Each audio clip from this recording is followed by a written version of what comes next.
We are live.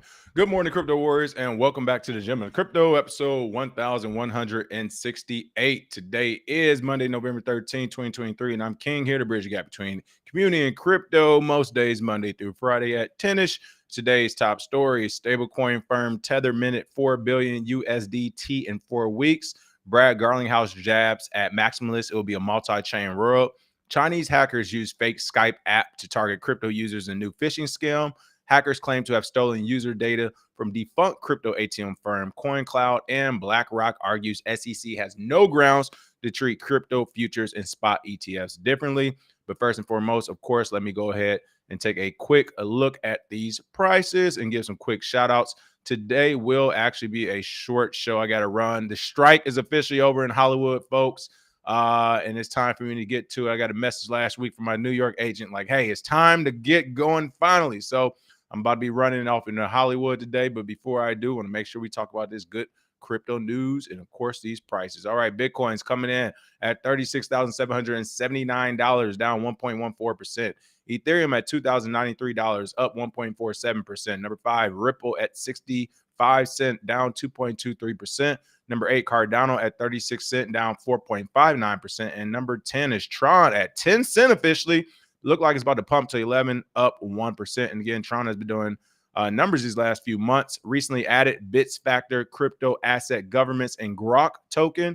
And trending tokens are, of course, Ethereum, which we'll be talking about, Big Time, and Cosmos. And the Fear and Greed Index has went down 1 point since last week to 76. Bitcoin dominance at 51.1 and Ethereum at 17.6. There we go. Those are your prices on the day. What's going on, Zyro, Wisdom Bars, Chloe DR, Level 99 Slacker, Eyes Ray, OC Benji, Satoshi Slim, KW1. Good morning, good morning, good morning. Welcome back to the show. Like I said, I don't have a lot of time today, so let me roll into these stories and let's give my 2 Satoshis on them really quick. First and foremost, we've actually a lot of these stories we covered last week.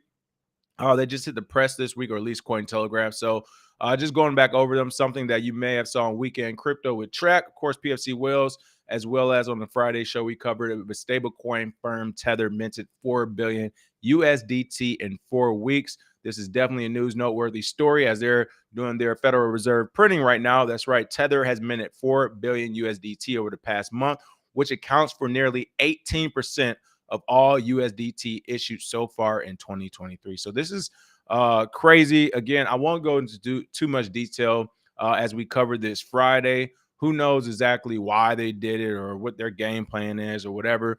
But one thing's for certain, this is good for the market, especially since Tether is supposedly backing most of their Tether to real world assets or other cryptocurrencies that could make up for it. Who knows how true that is? They have the reserves out. They have some transparency, but you never really know when the numbers go that high.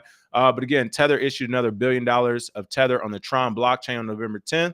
Blockchain provider Will Alert reported the latest USDT minting came just a few days after Tether issued another $1 billion USDT on Ethereum on November 9th, in addition to 2 billion USDT issued in 2 batches on the Tron blockchain on the 3rd and 19th, according to Well Alert data. Now, I will say, especially with the trending, the uptick of Tron, this is a good thing for Tron. They need more liquidity of Tether's providing more of a stable coin for them.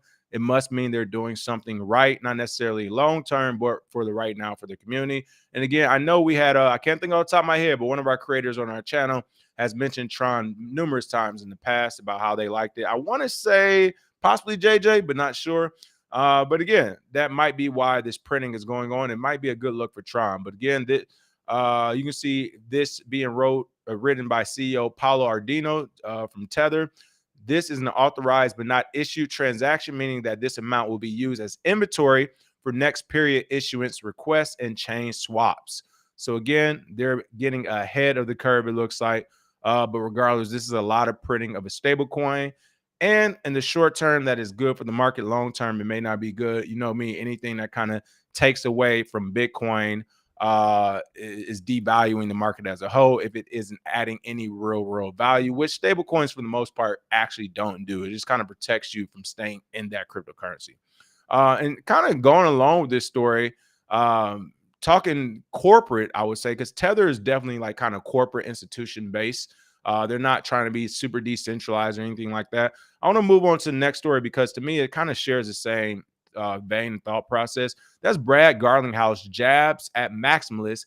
It will be a multi-chain world. This to me is the issue with Bitcoin and cryptocurrency right now. It always has been from the beginning. Brad saw this early and went straight for it. Let's be clear. Ripple, XRP, Brad Garlinghouse, they did not create anything innovative. All right. I know some of you all love Ripple and XRP. They didn't do anything innovative. They didn't create the wheel. They took the code from Bitcoin and said, instead of making this super decentralized so everybody can do it, how about we just centralize it so only banks and government can really control it and do it? That's literally all they did. They took out a few lines of code to make Bitcoin more restrictive.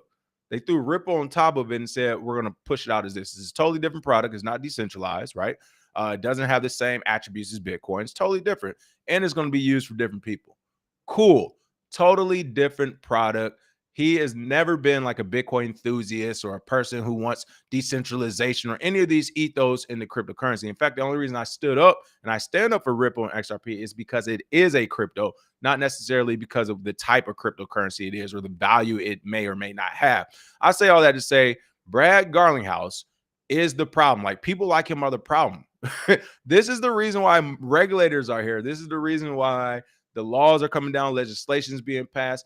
He intentionally wants to make it a multi-chain world for corporations.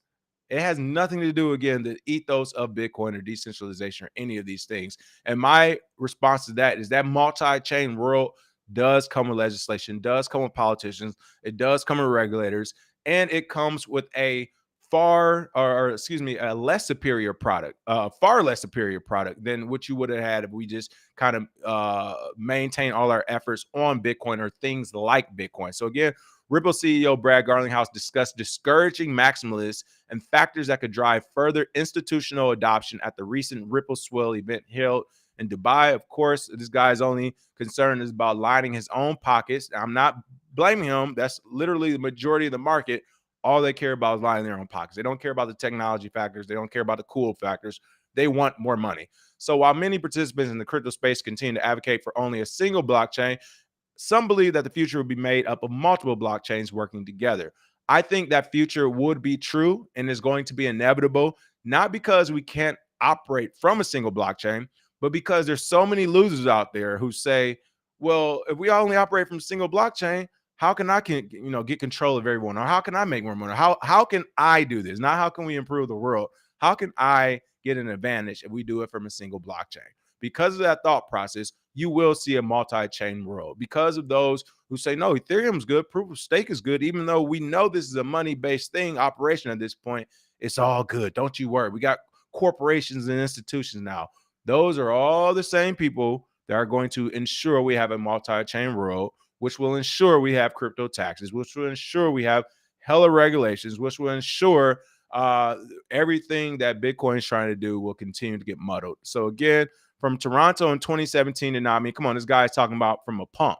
From the time we were pumping at our all-time high to now, we've taken Ripple Swell around the world. Like, really, I closed out this year's event with a fire. I'm not about to go into all this. Listen, Brad Garlinghouse, who is on his high chair, which I understand why. Ripple did well. You made a lot of money.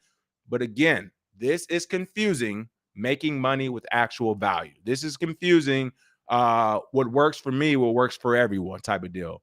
Just because Ripple is doing good in the private sector does not mean, like, all right, let's invent this right now. If we were to have a multi-chain world, what would be the 5 or 6 chains we would actually use that you would actually trust? Like, off the top of my head, I'm thinking of 2 or 3, maybe 4. It is not a multi-chain world.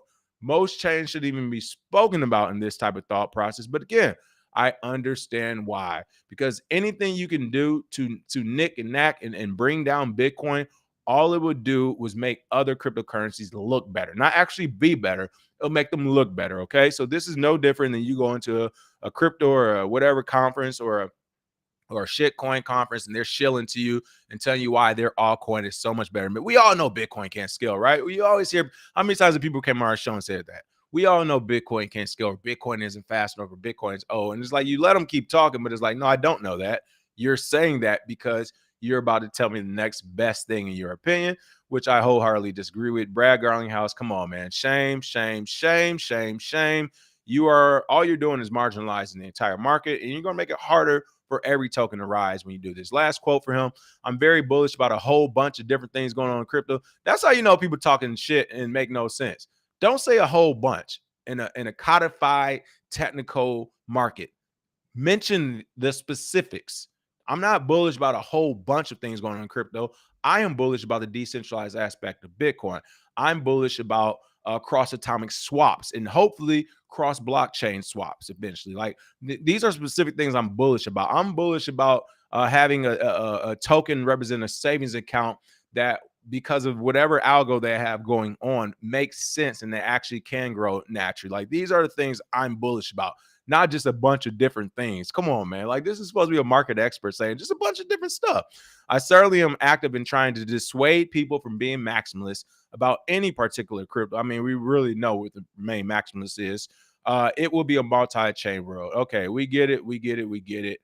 If it's a multi-chain world, Ripple has an advantage, and you all would technically lead in that multi-chain world. I get where you're going for. It is not good for the community, but we get it, Brad. You did good. You made a lot of money. Like I always say, fucking retire. I don't know what's wrong with these people. If he would have retired at his all-time high, he still would have been at his personal all-time high. But instead, he wanted to keep rolling the dice. I don't understand. All right, next couple of stories. Just some quick hack stories we got to talk about. Chinese hackers use fake Skype app to target crypto users in new phishing scam.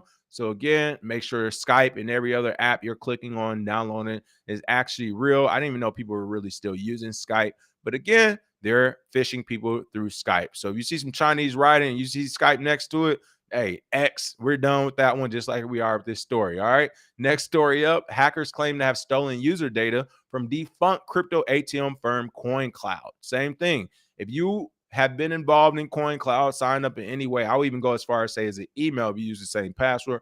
Make sure, like I mentioned Friday, you're switching passwords, you're switching address, and you're being cognizant of where you may have signed up. At this point, I would say just assume everywhere you sign up has been hacked. Refresh all your security settings moving forward this week for some spring cleaning. All right. And last but not least for today, told you it would be a short show. BlackRock argues SEC has no grounds to treat crypto futures and spot ETFs differently. I mean, listen, the good thing I say is almost like a relay race. It's like we handed off the baton. We're tired. Like, you know, I wouldn't say it's like a wrestling tag team match, right? Everybody's been in there kicking ass for the last 14, almost 15 years now. We're tired. Hey, tag out the next guy. The next guy ended up being a 7'4", the 420-pound athletic specimen named BlackRock. They come in the ring and they're kicking ass. All right, I see you, BlackRock. BlackRock said, we know we're late to the party, but we still want to play our music anyway. I'm not mad at you. You're going to do it anyway. BlackRock in the ninth inning has come in and said, wait, what? We're not getting immediately approved? I don't know what's happened in the past. I don't know who you dealt with, but we're different, and this is not okay. BlackRock has finally pushed out some narratives that are going for Bitcoin and crypto. Why? Because they want to make derivatives of the market. Hilarious. BlackRock questioned the SEC's preference for the 1940 Act that oversees futures ETFs and argued that it lacks relevancy to both crypto spot and crypto future ETFs. Really quick, I want to be clear on something. BlackRock is now saying something I have said numerous times on this show throughout the years, as well as other institutions who have tried to get ETFs have said. They are literally parroting everything we've said, but since it's BlackRock, now everyone's paying attention, they're listening. Now, the positive about this, I will say, is this type of article and narratives that BlackRock's pushing out, this is definitely going to get the SEC chairman Gensler out of there, like ASAP. He's about to get out of there. If he doesn't get out of there, it will only be because he bends thy knee. Okay. If he doesn't leave, it's because he's about to start approving everything en masse. He might actually approve shit before February with BlackRock now coming down on him like this. But essentially, BlackRock is arguing that, saying, hey, the US SEC doesn't have any legit reason to treat spot crypto and crypto future exchange traded fund applications differently. Again, we've been saying that for forever. And I do agree with you. BlackRock's plan for a spot Ether ETF called the iShares Ethereum Trust, of course, was confirmed on November 9th after NASDAQ submitted the 19B4 app form to the SEC on the firm's behalf. In this application, BlackRock called the SEC's treatment of spot crypto ETFs into question, as it asserted that the agency bases its reasons for continually denying these applications on incorrect regulatory distinctions between futures and spot ETFs.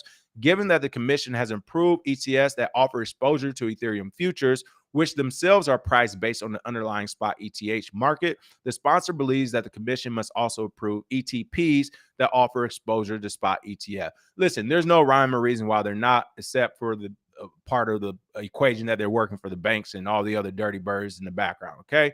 I do think BlackRock has what it takes to push everything forward. It looks like they are going to be pushing things forward. $1 trillion assets under management, a team of hungry lawyers, and they're like, wait. According to the law, you guys are wrong. They're going to be pushing things forward here. But again, the unfortunate part, it will be through the corrupt arm of BlackRock and everyone they use behind the scenes. Well, I won't say BlackRock's corrupt. They're a private company. The corrupt arm of the government employees that work for BlackRock that aren't speaking up, essentially. But whatever, that's the market for the day. It looks like the news stories will still be slow. The strike is over in Hollywood. They keep talking AI. We'll see what happens here in the next few months. But other than that, that is the show for the day. Like I said, it was going to be short. Make sure you smash that like and share. And I will see you all Wednesday, like as always, barring any crazy breaking news stories as well. Smash that like.